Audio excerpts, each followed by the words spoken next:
person that you said is your covering, somebody that you have to submit yourself to, because I hear it all the time. You're my spiritual covering. I submit myself. I submit myself only until you make me mad. Yeah. I submit myself only until I don't want to hear what you got to say. I submit myself only until you're not saying what I want to hear anymore. Now I can be unbirthed by you. I can be you're no longer my mother, my father's spiritual covering, and now I get to take my umbilical cord and run over here and attach my umbilical cord to somebody else, and now they're my spiritual mother or my spiritual father. But the problem with that is the one that are supposed to be fathers or Mm-hmm. spiritual parents are so quick to take in an adopted child. They have no history. Foster child. Foster child. Right. Well, yeah, foster, because they're not That's adopted not yet. right. They haven't been adopted They're in. not adopted Right. yet. Foster child, they don't know anything about. They're just trying to build their ministry level, saying, I follow these many people. What good is to follow a bunch of bastards who are not trainable? Right. See, we all have gone through phases where we need to be checked and and encouraged. But when you can't be corrected, then that really makes the situation difficult. But the truth of the matter is, a lot of what we call fathering is more about building a platform for the next guy to say, I got this many covering churches.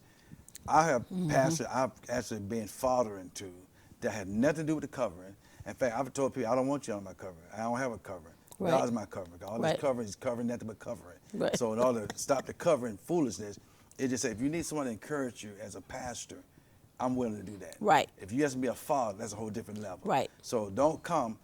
If you want mentorship, Right. that's available. You want Right. fathering, that's going to cost you not so much money. It's going to cost labor and time. Right. Be brought to my feet. Right. Being given advice on things that you may not feel comfortable with. Because if Exactly. it's for the betterment of the kingdom, then you have to be willing to go that route. And I've seen how you've done over the years. You don't take when you have someone that says, I want you to be my covering. You don't cover the church. You cover the pastor. Yes. You give advice. You cover him or her so that they can do what they have been called to do in their own ministry. And a lot of times that's not practiced as well. Most of the time it's kind of I cover you, your church. Yeah. And that your whole church is subject. But that's the result. That's a mindset of I want to be big and grand. I got 8 churches, and out of each 8 churches, it's 7 up there, 9 in that church, 15 in that church. Okay, so let's stop playing the game. Let's help people. Help people. Because some people out there should not be pastoring.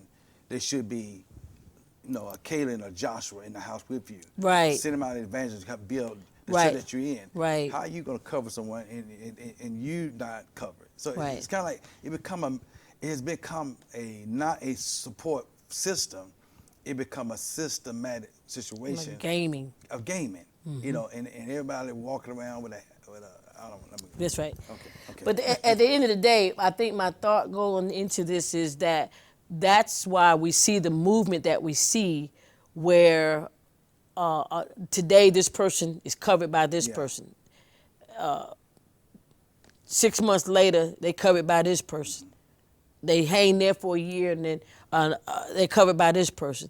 Then they have a covering from covering from covering. But they're calling them father or mother when actuality they're not. Because if this is like me myself feel like my children will always be my children. I don't care how far they go. That's true. They can go from here to Kalamazoo. When I call from Kalamazoo, or they call from Kalamazoo, guess what? You still my child. Yeah. And I don't see how we have this cutoff from a mother or a father that you say is your mother or your father. I think you look at it in a twofold way. Is it that the one that wants to be father is that one that wants to be a father? Want to be fathered. No, there's one who wants to be a father, and there's one who wants to be fathered. But sometimes there are ones that wants to be fathers who are not fathers. Right. So you have that type of people coming in your connection. Right. Because you want to be something more than what you're supposed to be. Right. Because I'm a pastor doesn't mean I'm a father. Right. I'm a shepherd. Right. When you get into the spiritual fathering, that's a whole different category. Whole different thing. Because you're a pastor doesn't mean you're a spiritual father. Right. You're just a pastor. Right. When you grow in time, you become what's called a father Right. image, symbol. Right. So I guess I'm trying to figure out what direction are we going with the fathering I'm or talking being fathered. both, because you can okay. talk in both categories. But in the category that I kicked it off in is when we see movement from individuals who connect to what they call a father or a mother, but they move from father to mother and mothers to fathers on a regular basis. They're always changing who their mother or who their father is in the spirit, not holding fast to the covering that they say is their covering, but they're moving out of elevation. Okay, I'm on the same page with you. What I'm saying is that a lot of that is fathering, seducing.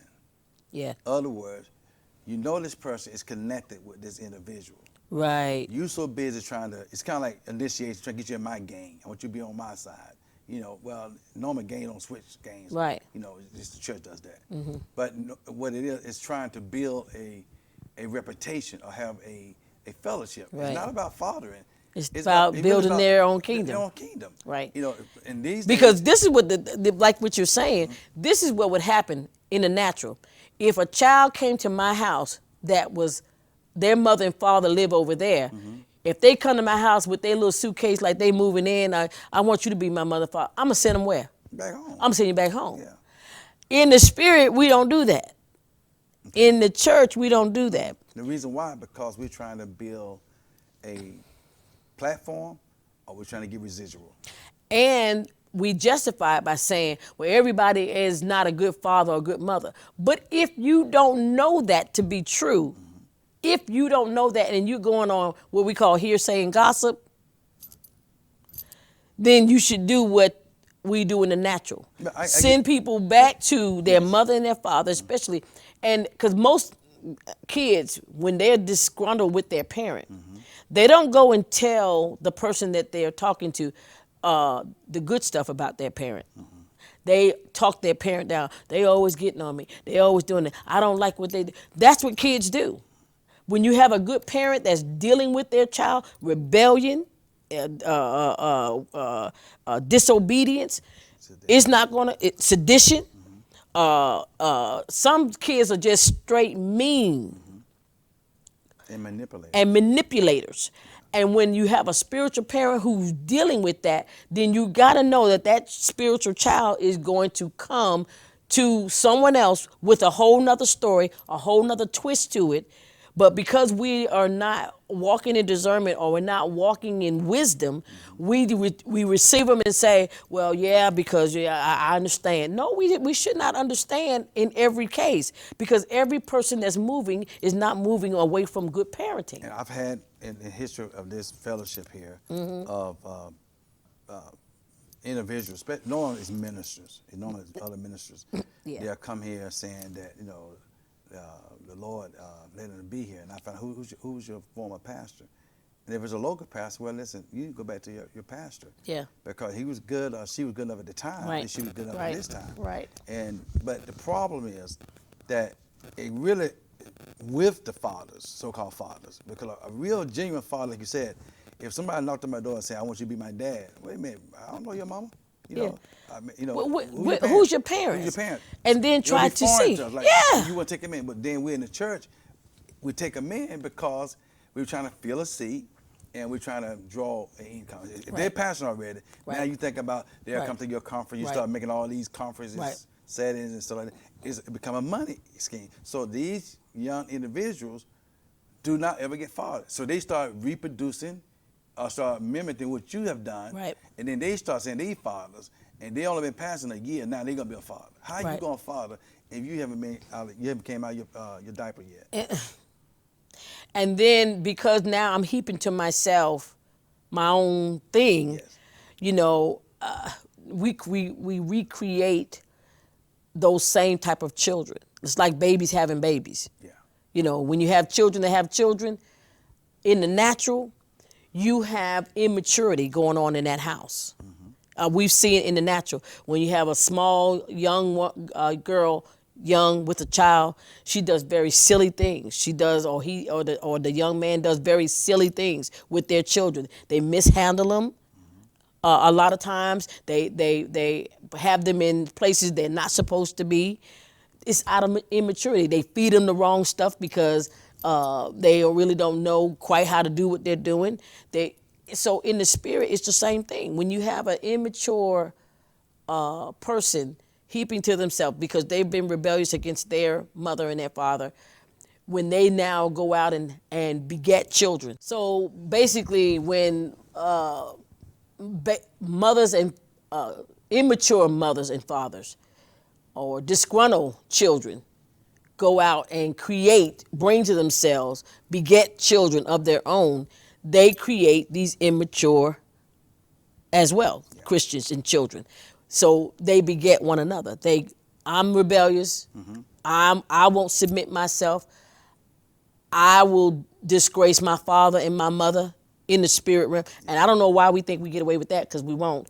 But we do things that are not pleasing to the sight of God as immature, and then we create these children that we have following us doing the same things, and all in the name of Jesus Christ, and we think that this is okay because we won't submit ourselves to spiritual, mature fathers and mature mothers in the spirit. I recall a few years ago, and I won't go out and give any idea who this individual was, but a person came to me years ago and wanted to be a part of the fellowship, wanted me to mentor, father them.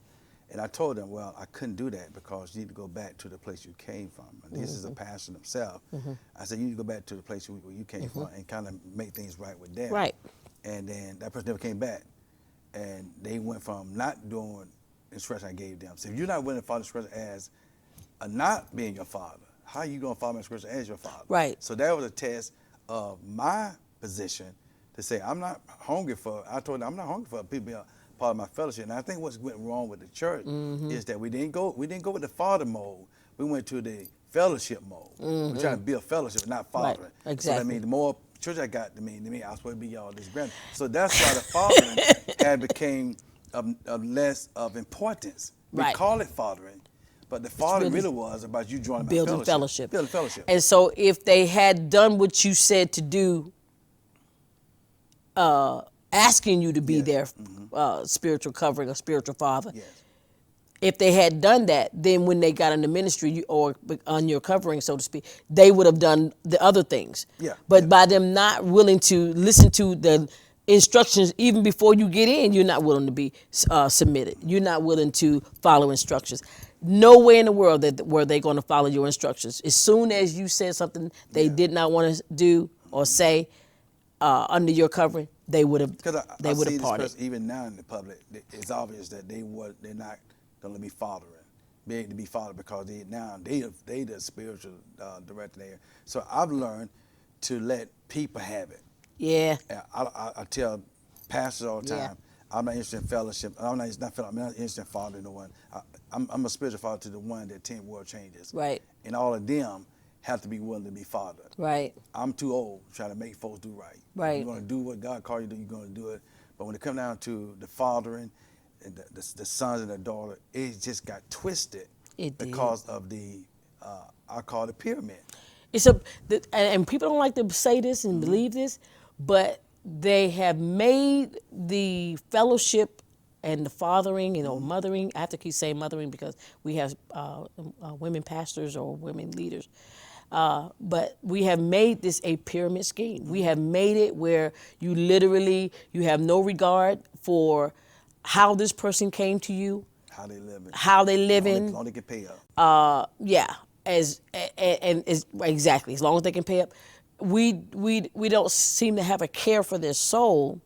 All we care about is sometimes their gifting, their ability to speak. Because some people speak very well, but it doesn't mean God is using them. They have a gift of gab, I call it. Well, it's kind of like as a pastor, as a father, and I will define myself as a spiritual father. I'm not moved by people revenue because that can be a very trickery thing there because a person will try to buy in They It's will. like trying to buy their way in, try to impress you with their giving. I look out for that, honey. Yeah. When people come in and want to always constantly off the rip, want to be a blessing, want to give me stuff in the beginning, like early on, I always watch that, because to me it's like, what are you trying to buy into? Yeah. What are you trying to make me subject to you about? Like, what are you investing in me that you feel like I'm going to have to pay you a return on? That's how I look at it. I've actually experienced that with some mega pastors who moved up in rank because they were giving mega money to this other pastor who had a much larger church they were, Right. and then they got recognized.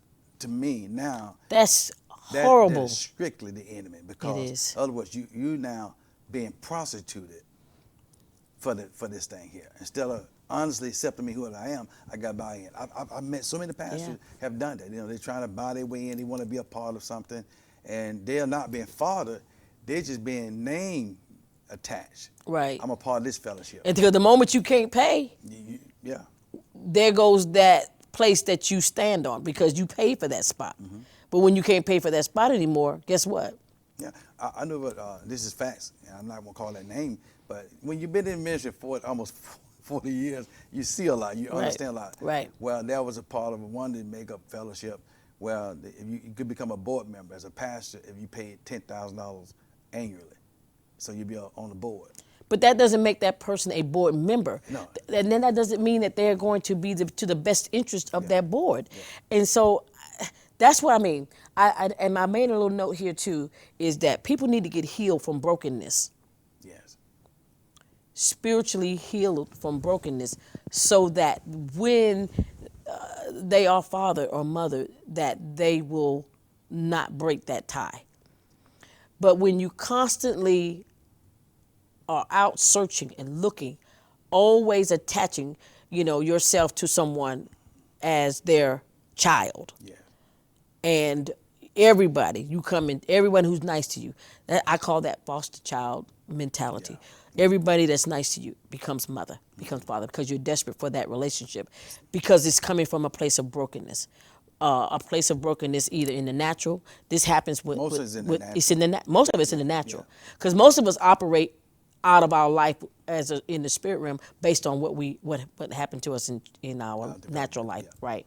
So even in this case, those persons who weren't parented well as children, that lacked love from parenting, mother, father, or lacked nurturing from mother and father, in the spirit, because if they didn't get healed from that, if they didn't get delivered from that, when they enter into ministry, they go in that same mentality, looking to be nurtured, looking to be loved, looking to be accepted by someone. And everybody, like Paul, everybody becomes, all the teachers become father, mother, when in actuality, no.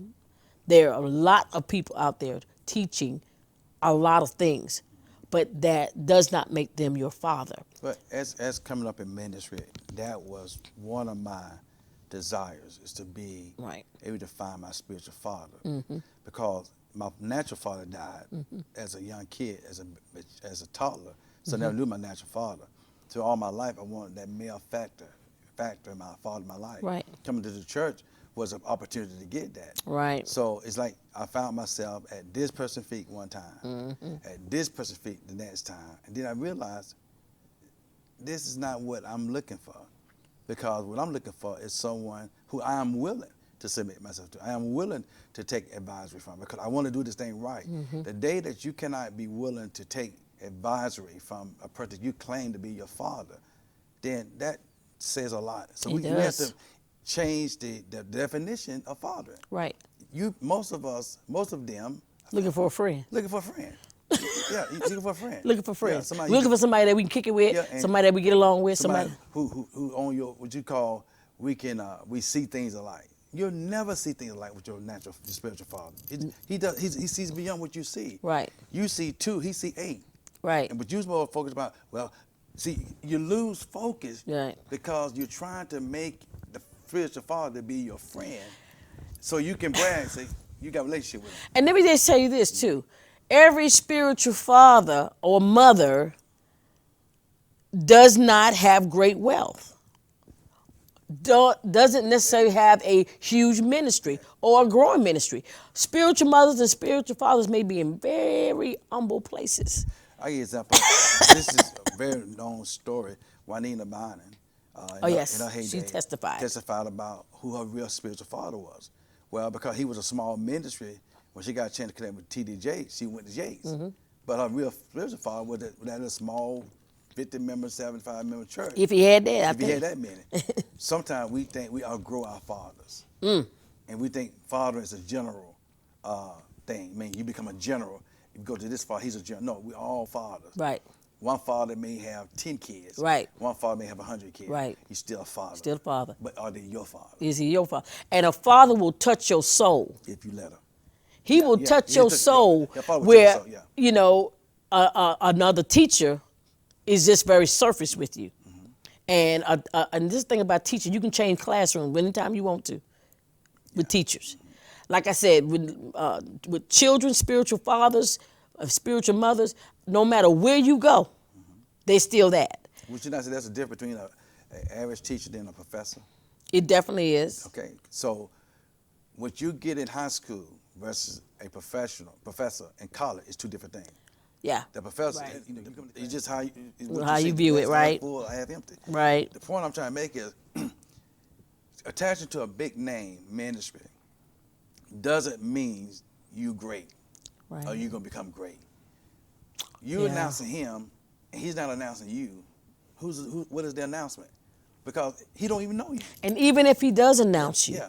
if that's not what God says, or if that's not where you're supposed to be, then who are you pleasing? Yeah. Who are you trying to make happy? God or this individual? And that's where I think I like to see people get to that I gotta give you an place. example. Go ahead. It was see, I've been around a lot. I know you I've been have. from the small to the mega ministries and behind the scene. Mm-hmm. One of the well-known pastors in the country had his anniversary, and you had all these so-called spiritual sons in line, bragging. They come to the mic. I bring $1,000. I bring $10,000. One guy brought $50,000. One guy, he was bringing close to $1 million. It was just to give this man homage above God. And when I saw that, I said, man, what's wrong with this? Is something wrong with this? And I happened to be visiting. I was in the area, and I Right. was invited to go to the service with the person. Mm-hmm. And when I saw, I became so Grieved. because, yes, your wealth came off the sacrifice of people who couldn't afford it. So I want to be connected to you, so I'm going Right. to buy into it. Right. And then what they did for him, they had to rob their people to do it. So now everybody is working toward this one person, but where's God in it? When Right. did God see where to bring money to him to be saved? That's it.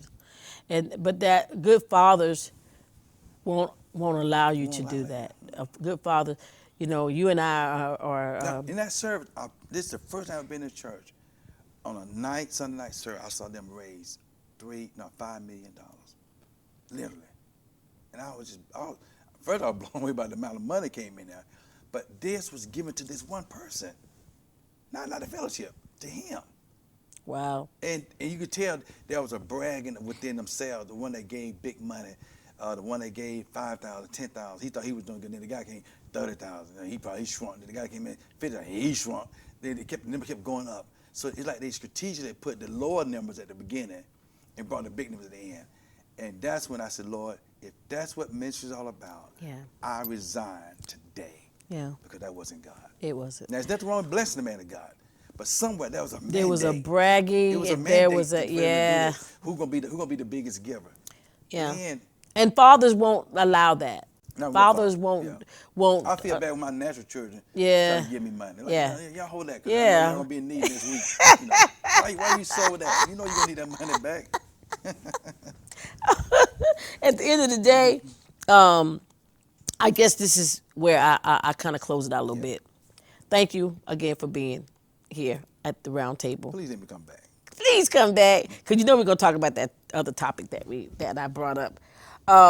But the fact of the matter is I think the show, when the Lord gave me, because this was actually one that that the Lord was pressing on me to do was we are missing our training and our development because we are basing our connections of our spiritual father or mother based on where we think someone's going to take us or based on what we believe. But I would say to you that you're going to come across a lot of teachers, people that are going to be able to teach you something.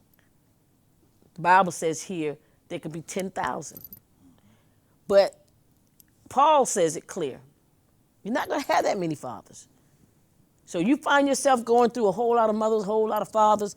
You might need to slow your roll a little bit. Get someplace.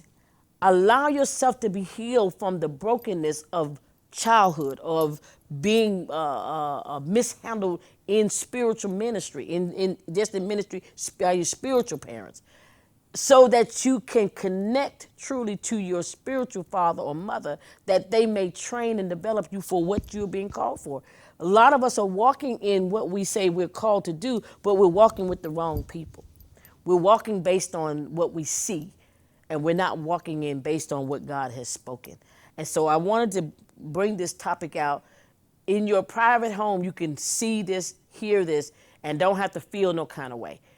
Because like Paul said here, I'm not saying these things to bring shame, but I am bringing it to an awareness, because this is truly the year of clear vision, where we got to walk away from walking in blindness and walking in our own thoughts and understanding and truly see what God is saying to the body of believers today. And this is one of those things. Every person we come across that we think can take us somewhere or do something for us or get us open doors or get us engagements or hear our so-called word of the day or whatever we got to say is not necessarily your spiritual father or your spiritual mother. And the one who will chasten you, the one who will correct you, the one that won't give into your tantrums, that won't give into your rhetoric, the one that will still love you in spite of, and if you come back and they'll accept you back, that is a parent. We will hear our children when they cut the monkey, and we will correct them, but when they come to themselves, if they come, we will receive them back. And that's what a spiritual mother and a spiritual father will do. And if you're not receiving that, if your thing is to jump from one mother to another father, to this mother, to that father, then I'm saying to you, slow it down.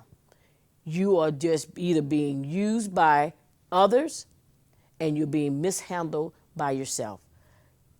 Be delivered. Let God heal your heart. Let God show you what true love is. Let God show you truly what fathering is like and mothering is like. Get there where someone will take care of you and be considerate and concerned about your movement in the kingdom. Until next week, I just want to say God bless you. I love you. And thank you for joining us today.